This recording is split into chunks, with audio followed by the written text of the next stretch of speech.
ہوتا ہے. اس وقت مجھے یہ بتانا ہے کہ ہر گھر میں الحمدللہ افطار کے وقت کھجور ہوتی ہے. الحمدللہ بہت ہی کم ایسے اکا دکا گھر ہوں گے جہاں افطار میں کھجور کا انتظام نہیں ہوتا ہوگا، ورنہ باقی ہر گھر میں کہیں مدینہ منورہ کی کھجور ہے تو کہیں ایران کی کھجور ہے، کہیں لمبی کھجور ہے، کہیں اجوا کھجور ہے، کہیں برنی تو کہیں قلمی، کہیں بہت پیاری پیاری کھجوریں ہوتی ہیں. لیکن کھجور کھانے کا مسنون طریقہ کیا؟ ہم لوگ کیا کرتے ہیں، جیسے اذان ہوئی مغرب کی یا افطار کا وقت ہوا، اللہم لک صمت و بک آمنت، دعا پڑھی اور دعا پڑھنے کے بعد سیدھے کھجور ہمارے منہ میں نہیں. اس وقت بھی میری ماں بہنوں اور میرے محترم دوستوں اور بزرگوں اگر خیال رکھے تو بہت اچھا ہوگا.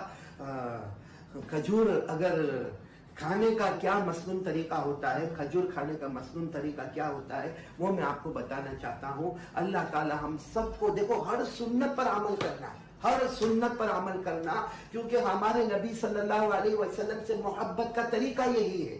امام مالک رحمت اللہ علیہ نے فرمایا حضرت نوح کی کشتی میں جو بیٹھے، حضرت نوح علیہ السلام نے کشتی بنائی تھی، جو کشتی میں بیٹھے وہ بچ گئے اور جو کشتی سے باہر گئے وہ ڈوب گئے. جو کشتی میں بیٹھے وہ بچ گئے اور جو کشتی سے باہر گئے وہ ڈوب گئے. بس امام مالک رحمت اللہ علیہ فرماتے ہمارے نبی صلی اللہ علیہ وسلم کی سنتوں کا حال یہ ہے کہ جو سنتوں پر آ گیا وہ ایسے جیسے حضرت نوح علیہ السلام کی کشتی میں بیٹھ گیا، کنارے پر پہنچ گیا، اور جس نے سنتوں کو توڑا وہ ایسا ہے جیسے حضرت نوح کی کشتی کے باہر گیا اور پانی میں ڈوب گیا. تو میں بات کر رہا تھا آپ کو کھجور، دیکھو جیسے میرے ہاتھ میں یہ کھجور ہے، کھجور کھانے کا مسنون طریقہ یہ ہے جو ہمارے آقا صلی اللہ علیہ وسلم کے کھانے کا طریقہ تھا. اور اس سے سوچو ہمارے نبی نعمتوں کی کتنی قدر کرتے تھے. سب سے پہلے ہمارے نبی کھجور کو کھولتے تھے. دیکھو میں نے آپ کے سامنے کھجور کھولی، تو یہ کھجور کو کھولنا گویا ایک ہمارے نبی کا طریقہ ہو گیا.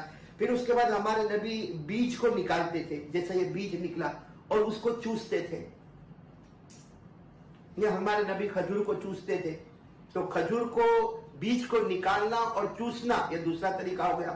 پھر ہمارے نبی اس کو اپنی 2 انگلی پر رکھ لیتے تھے، 2 انگلی پر، ایک روایت میں 2 انگلی، ایک روایت میں انگوٹھے کا بھی ذکر آتا، اور پھر اس کو دسترخوان پر پھینک دیتے تھے. وہ بیج کو دسترخوان پر پھینک دیتے تھے. اب باقی جو کھجور ہے پھر ہمارے نبی کھا لیتے تھے. اگر ہم اس کو تھوڑا تھوڑا الگ کریں تو سوچے کھجور کھولنا ایک سنت، پھر بیج کو نکال کر چوسنا دوسری سنت، پھر اپنی انگلیوں پہ رکھنا تیسری سنت، اور پھر اس کو دسترخوان پر پھینک دینا یہ چوتھی سنت بیج کو، اور باقی کھجور کو کھا لینا پانچویں سنت. اگر ہم اس کو الگ کریں تو 5 اور 6 طریقے نکلیں گے. تو ایک طریقے پر 100 شہیدوں کا ثواب، تو انشاءاللہ ایک کھجور پر 500 سے لے کر 600 شہیدوں کا ثواب ہم کو نصیب ہو جائے گا.